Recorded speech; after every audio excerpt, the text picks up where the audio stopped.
अच्छा, कितने लोग 7th क्लास पास होते गुजरात में मुसलमानों के? गुजरात में डेवलपमेंट की बात करते ना, नो 45.3%, 45.3 बच्चे 7th क्लास पास करते। हमारे पास मिडिल स्कूल 52.6, तो पहले उसमें हार गए। अब दूसरा मैट्रिक, गुजरात में मुसलमान मैट्रिक कितने पास होते? 36.10, 26.10%। आंध्र प्रदेश में कितने? 40.60। यहां भी गए, पैर के नीचे आ गए। ग्रेजुएशन, कितने मुसलमान ग्रेजुएट होते गुजरात में? 5%।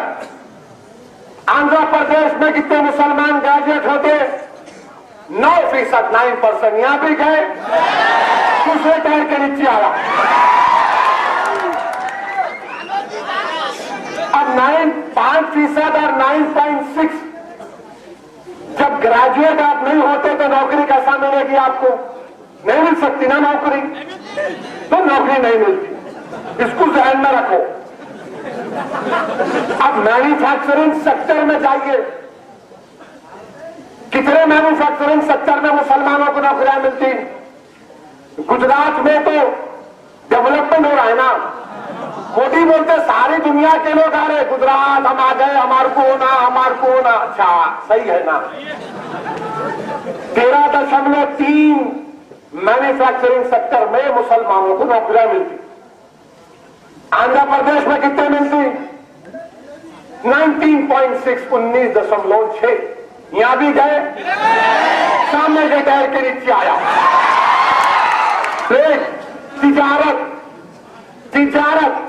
तिजारत कितनी है? यहां पर फर्क है। गुजरात में मुसलमान तिजारत में 22.7 और आंध्र प्रदेश में 20%। वो इसलिए कि गुजराती चाहे कोई भी रहो, हिंदू रहो, मुसलमान रहो, वो बेहतरीन बिजनेस करते, उसको कोई नहीं कर सकता। बेहतरीन बिजनेसमैन तो एक जगह पे नु कामयाब हो।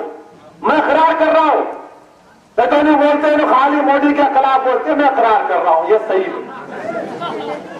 फिर खुद रोजगार स्कीम, सेल्फ एम्प्लॉयमेंट उसको अंग्रेजी में बोलते, कितने? गुजरात में 53.7% मुसलमान जो खुद रोजगार करते। आंध्र प्रदेश में कितने हैं? 59.50। यहां पे गए 59.50% आंध्र प्रदेश पर, गुजरात में 53.7। तो अच्छा, फिर उसके बाद आप आइए हुकूमत की मुलाजिमतों में, हुकूमत में मुख्तलिफ शोबे जाते हैं। स्मॉल स्केल इंडस्ट्री में कितने मुसलमान है गुजरात में? 5.8। मुसलमान कितने हैं? 6। आंध्रा में कितने हैं मुसलमान?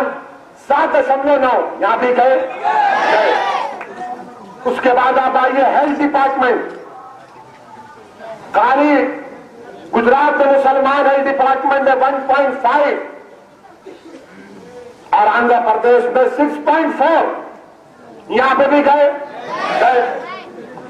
होम डिपार्टमेंट में आइए, हमारे पुलिस डिपार्टमेंट, हम अपने बचपन में बोलते थे खटमल डिपार्टमेंट, इज्जत के साथ बोल रहे हैं उनको। यहां पर गुजरात में मुसलमान होम डिपार्टमेंट में कितने हैं? 5.6 और आंध्र प्रदेश में कितने हैं मुसलमान? 14.6, 14.6। यहां भी गए। अब आप यहां पर आइए, अब हर एक फिगर आपको दे रहा हूं मैं। 2007 में गुजरात की पुलिस में 4,530 पुलिस वाले थे, पूरे ऊपर से लेके नीचे तक 4,530। 2012 तक कितने हो गए? 3,045। इतने कैसा कम हो गए भाई?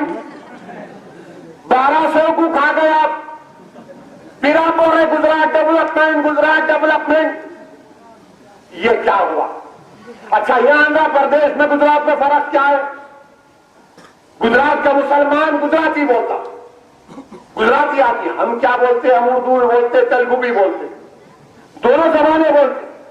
तो कल्चर के एतबार से तो और करीब है ना, गुजराती बोलते हो तो करीब है।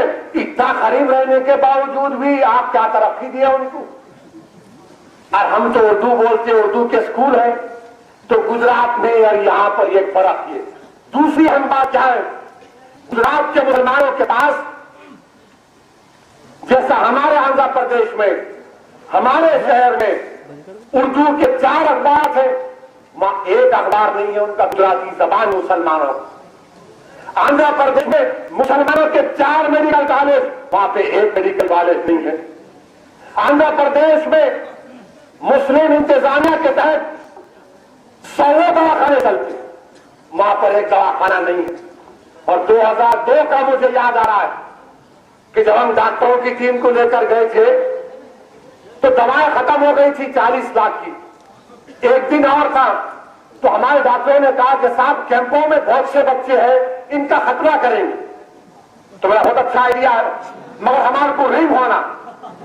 आप अंदाजा नहीं कर सकते कि पूरे अहमदाबाद 2 गाड़ियां देकर भी जाया, कोई मेडिकल शॉपलिफ्टिंग नहीं मिली। आप बताइए कितना तासुब, इतना तासुब है। और फिर सबसे अहम बात क्या है, Gujarat development development development development development की बात करने वाले मित्रों, मेरी बात सुनो। गुजरात में क्या नहीं है जो यहां है? गुजरात में जो नहीं है वो यहां है। गुजरात खाली है तो यहां मजलिस कोहिनूर का हीरा है, स्वामी है। यहाँ के मुसलमानों में गैरत है, यहाँ के मुसलमानों में तकवा है, यहाँ के मुसलमानों में सिर्फ है, यहाँ के मुसलमानों में डर और नाम की चीज नहीं। ये फर्क है। तो इसीलिए ये बंदरा क्या बोल रहे हैं, इनके पास नहीं, अब हम क़यादत करते हैं। इसीलिए आप देखें कि राजगिरा में एक आदमी कुतुबिया पहुंच गए,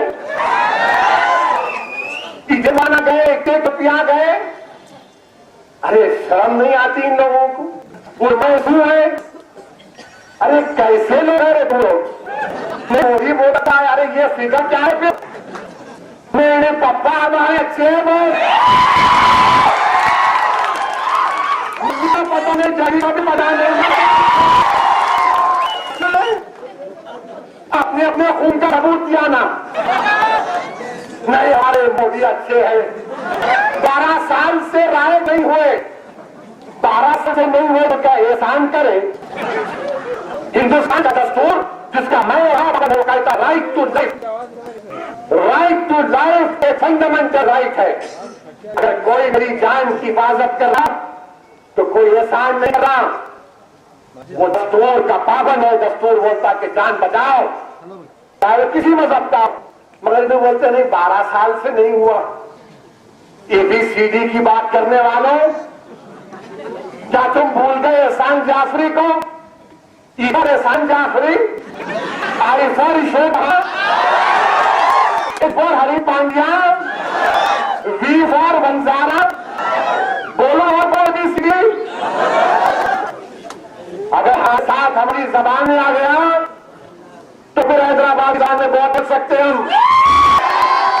अदब के दायरे सवाल नहीं जाऊंगा, नहीं तो पहले मेरी तकरीर पर बात कर रहे, मैं सुना था कि अकबर आएंगे, अकबर पे बैठेंगी, अब मेरे को खड़े होकर बोल रहा।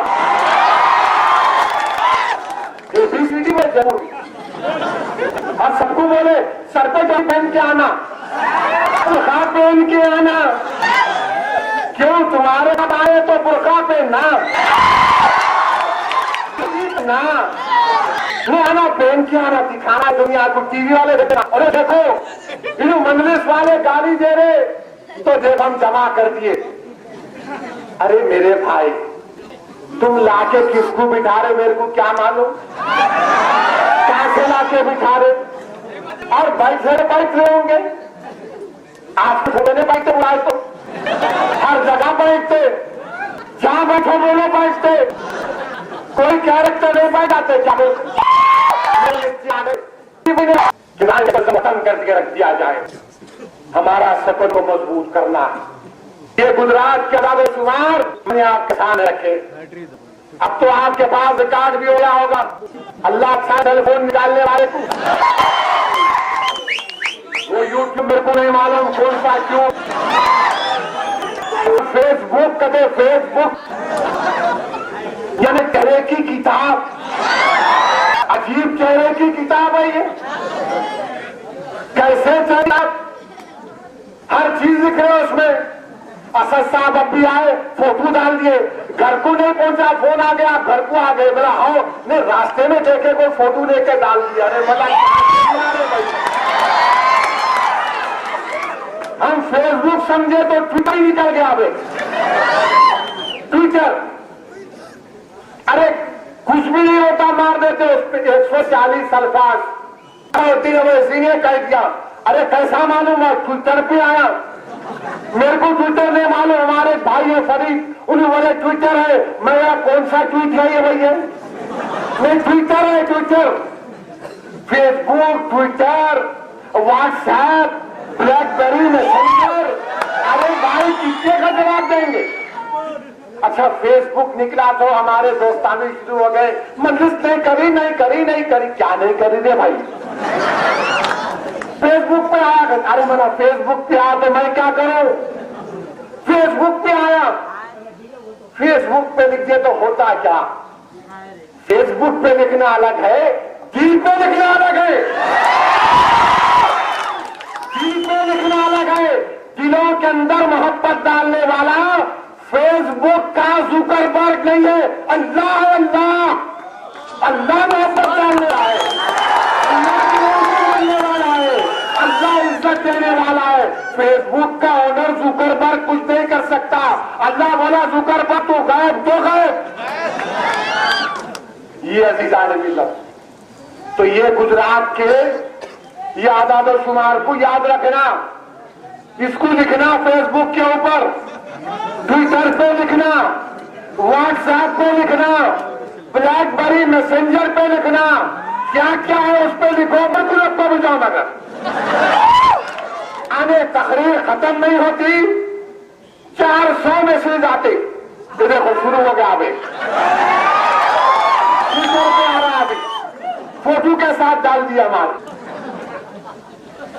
अजीजान मिल्लत, अच्छा है ट्विटर फेसबुक का नाम को आप नहीं रखे, नहीं तो ससुराल वाले बहुत खुश हो जाते। अजीजान मिल्लत, तीसरी अहम बात, टाइम है ना?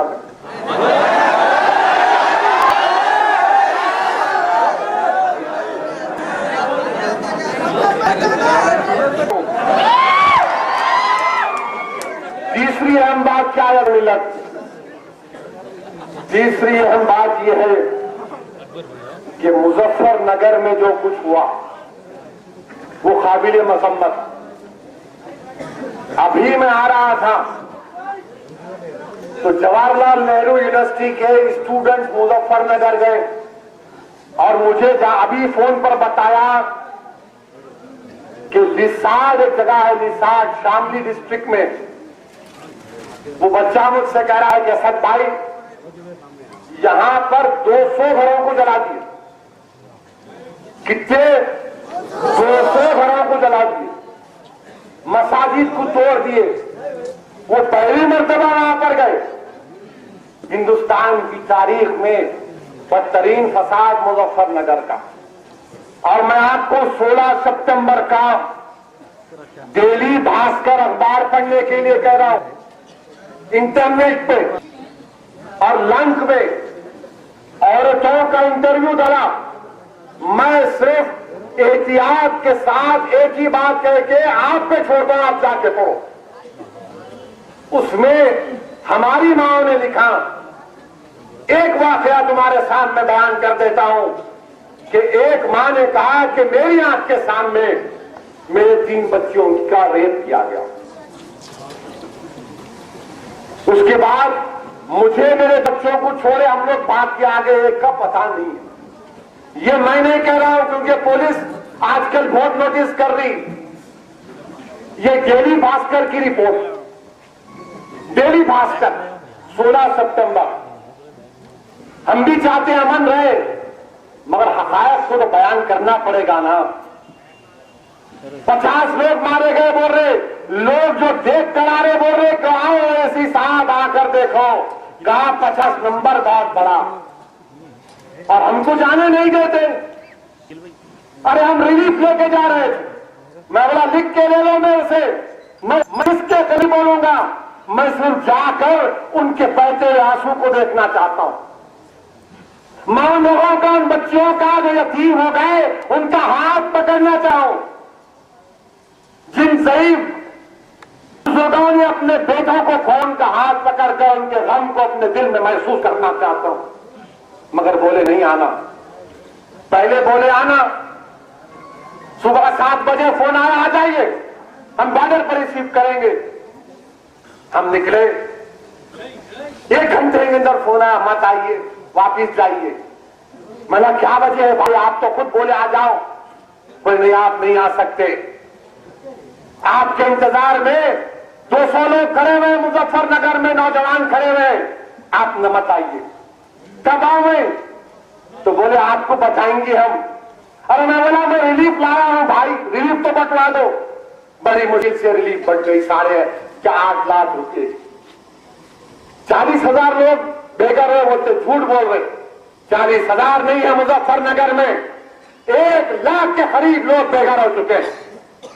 सोचो अगर मैं तुम्हारे घर को खुफल डाल दिया और बड़ा नहीं सोना, तुम रात यहां गुजारना, तुम 1 रात नहीं सो सकते बाहर। आज पिछले कई हफ्तों से हमारे मां और बहन, हमारे भाई, हमारे बुजुर्ग, वो लोग जिनका क्या कसूर है बताओ मुझे, उनको मारा गया, पीटा गया, घरों को जला दिया गया।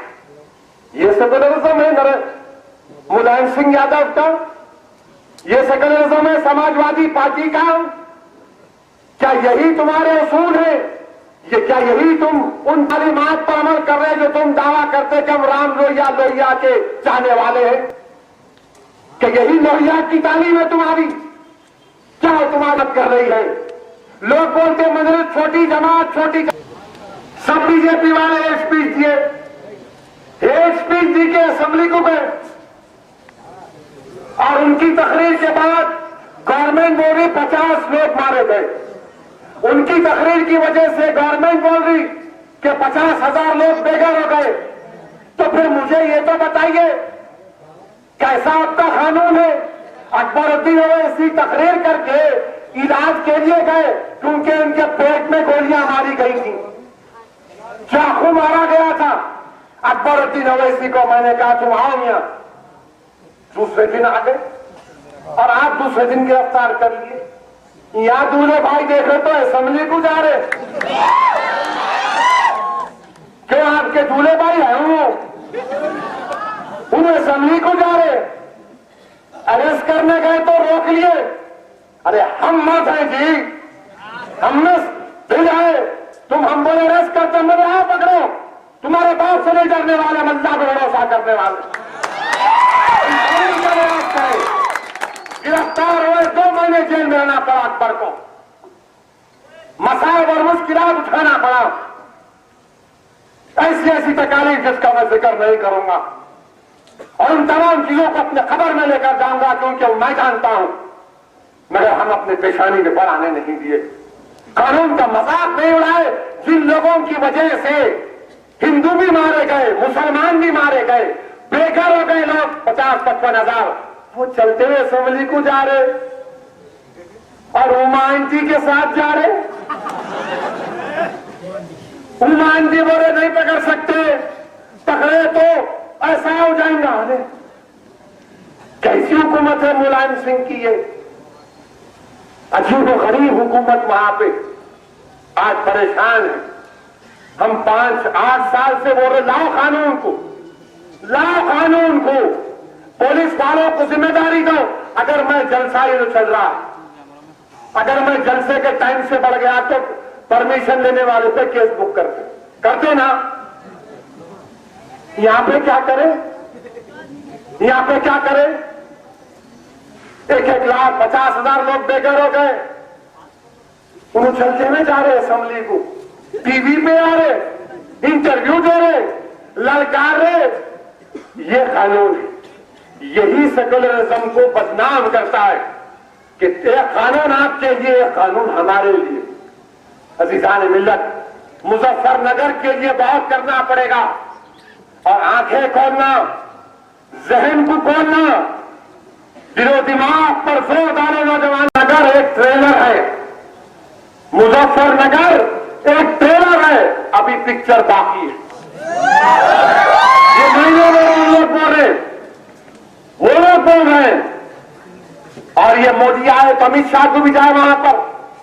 आपको याद होगा कि जब विश्व हिंदू परिषद ने यात्रा निकाली, मैंने कहा यात्रा गलत है, मुलायम सिंह मुलविस है इसमें, और बात सच साबित हो गई।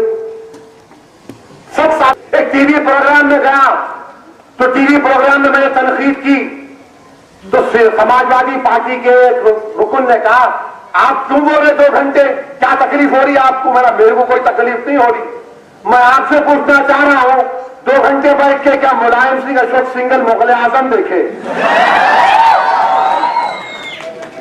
2 घंटे बैठ के क्या देखते भाई? क्या बात करेंगे 2 घंटे? कुछ ना कुछ तो बात करे होंगे ना। और नतीजा मुजफ्फरनगर। मेरी अल्लाह से दुआ है कि अल्लाह उन मुजफ्फरनगर के उन तमाम मजलूमों के अल्लाह गैब से मदद करे। और जो हाल जिन लोगों ने हमारा हाल किया, जिन्होंने हिंदू और मुसलमानों को लड़ाया, जिन्होंने जाट और मुसलमान को लड़ाया, अल्लाह तो उनसे लोगों का बदला ले ले। वो लोग कभी खुश नहीं रहेंगे। आज जो मुजफ्फरनगर की हमारी बहनें रो रही हैं, इज्जतें लूटी गई, मारा गया, उनकी हाय खाली नहीं जाएगी। मुलायम सिंह यादव, याद रख, तेरा ख्वाब वजीर आजम बनने का इंशाअल्लाह ताला ख्वाब रहेगा। ना हम मोदी को बनने देंगे, ना तुझे बनने देंगे, ना तेरे बेटे को इक़्तिदार पर रखेंगे। निकाल कर सकेंगे, हम निकाल कर सकेंगे जमहूरी अंदाज में। अजीज़ान मिल्लत, मुजफ्फरनगर से एक आवाज आ रही है कि हमारे पास हमारी कोई जमात नहीं है, तुम्हारे पास मजलिस है, तुम्हारे पास ताकत है, तुम्हारे पास एक शनाख्त है। आज उत्तर प्रदेश की असेंबली में 65 अरकान असेंबली है, मगर आज मुसलमान के दीनी का इजहार करता है। कितने एमपीज है, कोई नहीं जा सकता। आज नौजवान पुकार कर कह रहा है कि बुलाओ मजलिस को, बुलाओ मजलिस को लाओ। मैं कहा कि भाई मजलिस से क्या होगा? तूने कहा आप आएंगे तो कम से कम डर पैदा होगा, आप सौदेबाजी नहीं करेंगे, आप लड़ेंगे। लोग कह रहे हैं कि आओ इस हिसाब, आकर देखो हमारे हाल को। अजीज़ान मिल्लत, ये बीजेपी आरएसएस, ये लोग मिलकर कार्रवाई कर रहे हैं, इसलिए होशियार रहना। और फिर कल क्या हुआ भोपाल में वो गांव में क्या हुआ, खड़वा गांव में, वहां पर कोई लाके गाय को काट दिए, गाय को काटे। खिरकिया में हरदा डिस्ट्रिक्ट में 20 दुकानों को जलाए। हिंदू अखबार की रिपोर्ट, आईबी वाले तकरीर लिख रहे होंगे, तुम्हारे लिए आसानी पैदा करो। हिंदू अखबार की रिपोर्ट, 15 से 20 दुकानें जलाई गई, 50 मुस्लिम घर वाले भाग गए घर छोड़ के, और 3 पुलिस वाले शदीद जख्मी हुए। हुआ क्या, मुसलमान की जमीन पे एक गाय मारी गई। किसकी गाय थी वो हमारे दलित भाइयों की गाय थी, वो मर गई। वो खुद उसको साफ कर रहे थे, आप जाके गड़बड़ कर दिया आरएसएस वाले, कैसा तुम करे? अरे नहीं भाई, काउ प्रोटेक्शन एक्ट है, हम उसको मानते कानून को। गाय नहीं काटना मेरे भाई, आप बकरीदारी गाय नहीं काटना, बैल को काट सकते, भैंस को काट सकते, गाय को नहीं काटना, ये कानून के खिलाफ है। आप कानून नहीं तोड़ना, ये कानून है। मगर अगर आलम लेके आ रहे, वहां से बैल लेके आ रहे, भैंस लेके आ रहे, तो आपको रोकने का अख्तियार क्या है? आप कैसे रोकते हो? मगर मध्य प्रदेश में फसाद करा दिया। क्यों? इलेक्शन है 2 महीने में। अजीजान मिल्लत, ये पूरी प्लानिंग आरएसएस की, और आरएसएस ये चाहती है कि किसी ना किसी तरह दिल्ली के इख्तिदार पे इनका कब्जा हो जाए। और अखबारात में आ रहा है नहीं मोदी फिरका परस्त नहीं है। अच्छा, फिरका परस्त नहीं है, नो, हम ही अंधे हैं, हमारे को दिमाग नहीं है। हम आप क्या बोलते, हम लोग आप और हम नौजवानी बोलते थे, क्या मेरे कान में बेड़िया समझा तू? तो इन्होंने समझ रहे हम कान में फूल लगा के उतरे लाल बस से। नहीं भाई नहीं, अब कोई लाल बाल नहीं, हम खुद लाल बादशाह हो गए आजकल। तो ये आरएसएस की प्लानिंग के पूरे मुल्क में एक फिरका परस्ती के माहौल को पैदा कर दिया जाए, हिंदुओं को मुसलमानों का खौफ पैदा किया जाए, और हिंदुओं को कहे कि देखो मुसलमान ऐसा है, फला नहीं है। हिंदुस्तान सेकुलर मुल्क है। आरएसएस को बैन किसने किया? मोदी बोलते सरदार पटेल का मैं एक पुतला बनाऊंगा। अरे मोदी, यही सरदार पटेल तो तुम्हारी आरएसएस पे बैन लगाए थे ना। महात्मा गांधी के कत्ल के बाद सरदार वल्लभ भाई पटेल ने आरएसएस पे बैन लगाया। अच्छा, तो हिंदुस्तान के साबिका वजीर आजम ने क्या कहा जनसंघ के बारे में? हिंदुस्तान के साबिका वजीर आजम पंडित नेहरू ने कहा, सुन लो मेरी इस बात को, पंडित नेहरू ने कहा कि बजरंग दल आरएसएस की एक इलेजिटिमेट चाइल्ड। अब इलेजिटिमेट को मैं अंग्रेजी में कैसा बोलेंगे? हाँ, अरे गाली हो जाएंगी उनका बच्चा बोले तो। बहरहाल ये कहा पंडित नेहरू ने, ये कहा, और फिर ये तमाम चीजें हो रही अजीजान मिल्लत। इसीलिए मेरी आप सदबन गुजारिश है कि अपने इत्तेहाद को मजबूत रखिए। मुलायम सिंह का निशान साइकिल, वो साइकिल वाला परेशान, हमारा साइकिल वाला भी राजनाथ सिंह से जाके मिला। चंद्रबाबू नायडू को क्या हुआ नहीं मालूम, जब से बम ब्लास्ट में गाड़ी उछली उन्होंने भी उछल रहे, बीजेपी से जाके मिल गए। मैं कब से बोल रहा हूं आपको? रमजान से बोल रहा हूं, रमजान से बोल रहा हूं मैं आपको कि इन्हें जाएंगे, देखो जा रहा, देखो जा रहा। अब चलेगा घर में उसके। राजनाथ सिंह से जाके मिले, क्या मिले प्यारे? नहीं, तेलंगाना की बात करने गया। अच्छा, तेलंगाना की बात राजनाथ सिंह से करने गए आप? हमारे कान में क्या फूल है? हम पप्पू खाने वाले पप्पू नहीं है। हम सालारे मिल्लत के पैरों पर बैठ कर सियासत सीखे, और हमारा मरहूम कायद कहता था कि मंगलिस वो जमात है जो हवाओं में सुनकर कहती है कि बारिश होने वाली है। आप जाके मिले तो तेलंगाना की बात कर रहे हैं। हाँ, अच्छी बात है, बात करो, बात करो, आओ मुकाबला करो। 2009 में भी महाकुतुमी बनाए थे, याद है ना? महाकुतुमी बनाए, सब एक हो गए और बोले कि हम 4 मर्द मिलके आके एक से शेर से मुकाबला करेंगे। दोनों कम्युनिस्ट पार्टियां, टीआरएस, टीडीपी और यहाँ बीजेपी भी मिल गई। 5 मिलके आए मुकाबला करने को। मेरे भाई, तुम 5 आए, 500 मुखन्निस भी एक मर्द का मुकाबला नहीं कर सकते। क्या हुआ? नतीजा देख लिया आपने, अल्हम्दुलिल्लाह। हर जगह साजिश की, हम 7 कामयाब हुए, हैदराबाद की सीट पर कामयाबी हासिल की। अब भी ये लोग मिलके आएंगे, बहुत से बंदर आएंगे, बंदर आएंगे बहुत से। अब नहीं, मैं यहां से वहां कूद गया, मैं तो हूं ना, मैं इधर छोड़ दिया, मैं इधर आ गया, मैं तो आपका हूं। मेरे अजीज दोस्तों, इन लोगों का ख्याल रखो, जमात का साथ दो। तेलुगु देशम खुदकशी कर रही है, सियासी खुदकशी कर रही है, सियासी खुदकशी कर रही है तेलुगु देशम। तेलुगु देशम चाहती है तो जाओ। अब अगर कोई आके बोलेगा आपको, मेरे को पार्लियामेंट में कोई तेलुगु देशम के एमपी बोले, अब क्या करना, हम वहां जाते बीजेपी के साथ। मैं बोला मेरे कहीं को बोल रहा भाई, तू जाके कूद के मर जा, मेरे को क्या फायदा नुकसान। तुम मर गए तो भी मेरे को कुछ होने वाला नहीं है।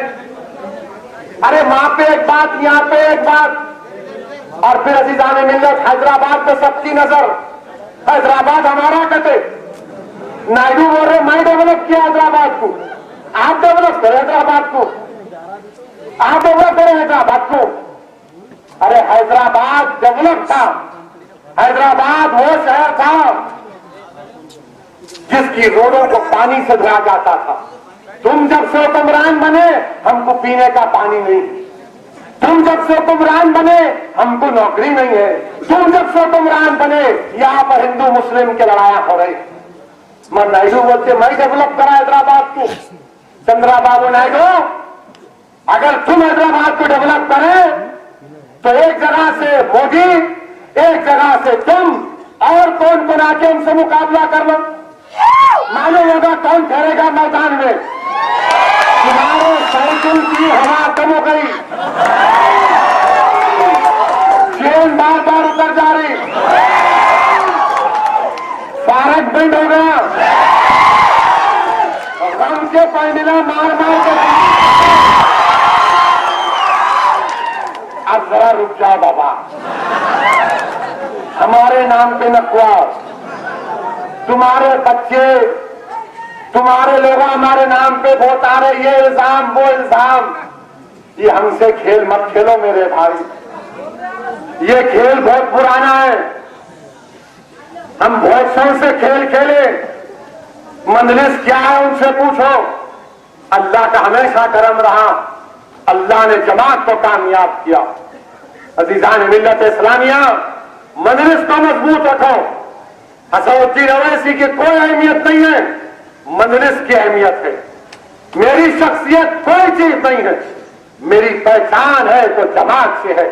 मैं खड़ा हूं तो जमात की वजह से। और हैदराबाद को यूनियन टेरिटरी बनाते करते, यूटी बनाएंगे क्यों? आपके बाप की जागीर हैदराबाद, यूटी बनाते करते लोग। और अगर बोलूंगा तो क्या महल में उसमें आए थे? हैदराबाद को यूटी बनाना कहते, यूटी की बात करेंगे तो तुम्हारी टूटी बंद कर दूंगा। हम आंध्र प्रदेश को तोड़ने के खिलाफ थे, मगर जब टूट रहा तो हैदराबाद नहीं बनेगा यूटी। हैदराबाद हैदराबाद रहेगा, हैदराबाद कैपिटल होगा तेलंगाना का अगर बनेगा तो। इस पर कोई कॉम्प्रोमाइज नहीं है, कोई कॉम्प्रोमाइज नहीं हो सकता। क्या बात है? हम इस जमीन के, हम लूट पीट किया है पुलिस एक्शन के बाद, मरे गए, मारे गए, खून के आंसू रहे, बौलियां बढ़ गई हमारी लाशों से, तबाह बर्बाद हुए। हमने मेहनत की, जुस्तजू की, एक मुकाम पैदा किया, तो यूटी बनाएंगे आप? नो यूटी, कोई यूटी यूटी नहीं होगा। ये कोई किसी का खेल नहीं है। हम यूटी बनाते कहते, आर्टिकल 265 को इस्तेमाल करके बोलेंगे आप हमारे को अख्तियार देना कहते, सेंटर को कॉन्स्टिट्यूशन में अमेंडमेंट करेंगे। और मैं कांग्रेस से बोलना चाह रहा हूं, ये क्या रियासत हो गई थी? क्या हो रहा है यहां पर? एक कांग्रेस, दो ग्रुप, इन्हें बोल रहे नहीं। अरे ये कांग्रेस क्या भी अजीब है। अरे तेलंगाना का कोई कांग्रेसी मिला, मेरे से आके मिले, मैं समझा चलो यूटी की बात करेंगे, आएंगे उसको समझाएंगे। आधे की बोल रहा मेरे को, जरा सेवा बन दो मेरे सर पे।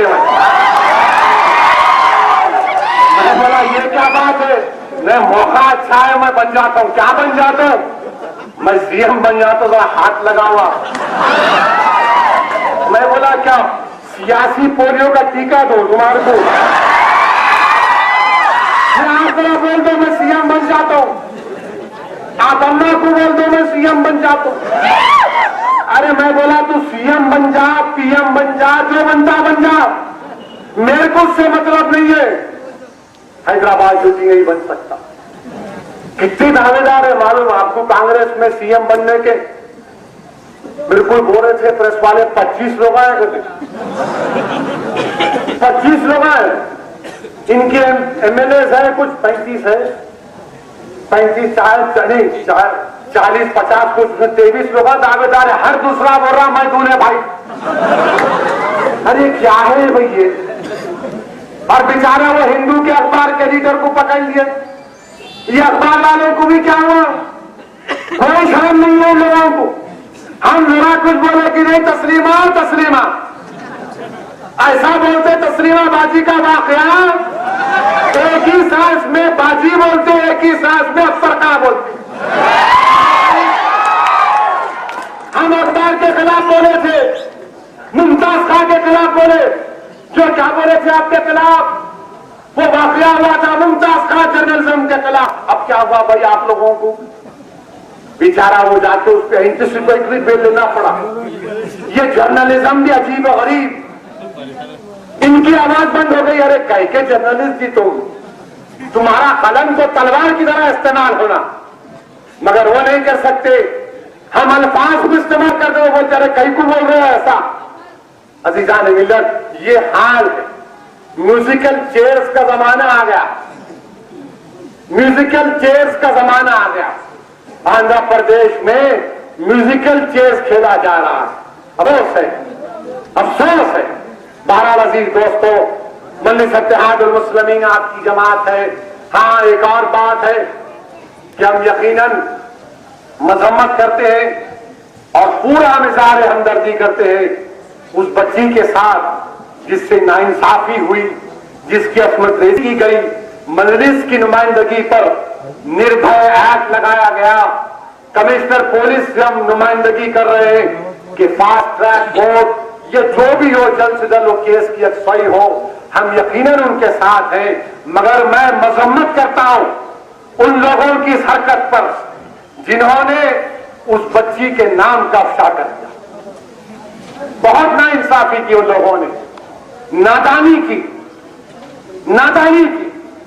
करो काम अच्छा है, काम करना है सबको, मगर ऐसा काम कर दिए कि उसका नाम बोल दिए।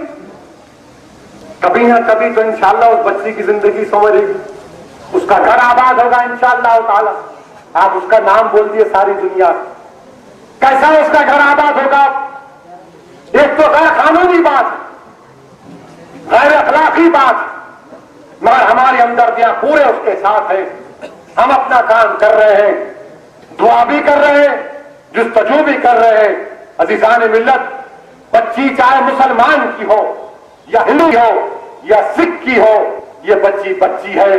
तो बाप अपनी बच्ची बचपने में अगर बुखार आ जाता तो माँ बाप तड़पते हैं, उनके घर पर क्या गुजर रही होगी।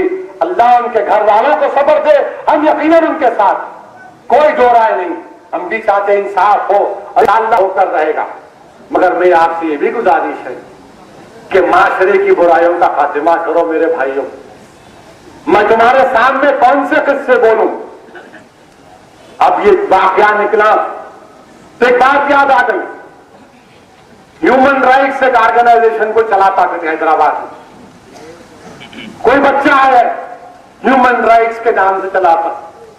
कलकत्ता की एक बच्ची है, गैर कौम की बच्ची, ये फेसबुक पे आशिकी हुई।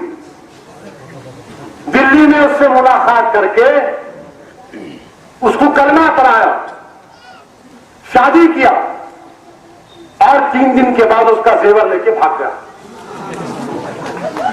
3 दिन के बाद वो बच्ची बात करके रो रही, हैदराबाद को आके बोली कि असद भाई, मैं खुले दिल के साथ इस्लाम को कबूल करी, पूरा रमजान में रोजा रही, मेरे को नमाज पढ़ना नहीं आता तो मैं टीवी देखती थी और वैसी नमाज पढ़ती। 2 महीने में उससे फोन करने एक बार भी बात नहीं करता, और बात करे तो बोलता कि चल चल फिर मेरा काम हो गया, मकसद निकल गया। बताओ क्या ये है? क्या सोच रहे होंगे अखियार? क्या सोच रहे होंगे अखियार? क्या सोच रहेंगे वो बच्ची तो दारुसलाम को आकर अपने वालिद के साथ रोती है कि मेरा शौहर मेरे को मारता, पीटता और मुझे छोड़ता भी नहीं है। बताओ क्या जवाब दोगे? बताओ तुम क्या जवाब दोगे? कहां गई कहां गया तुम्हारा वो गुस्सा? नौजवानों, कहां गया तुम्हारा गुस्सा? वो कहां गया तुम्हारा वो गुस्सा जब यही फलकनुमा के पास एक बाप ने अपनी बच्ची से मुंह काला किया था? मैं मक्का मस्जिद के जुम्मतुल विदा के या किसी 2 साल पहले जलसे में खड़े होकर कहा, कोई नहीं आया, हम जाकर एहतजाज किए, जो करना था काम करे। इतने वाकयात हैं, मगर माशरे का जो बुराइयां खातिमा करो। छोड़ो नौजवानों, बच्चियों को निशाना बनाना छोड़ो। तुम बच्ची के साथ जाओगे तो तुम्हारी मर्दानगी, तुम्हारी बहन कोई बच्चे के साथ गई तो तुम्हारी बचानी।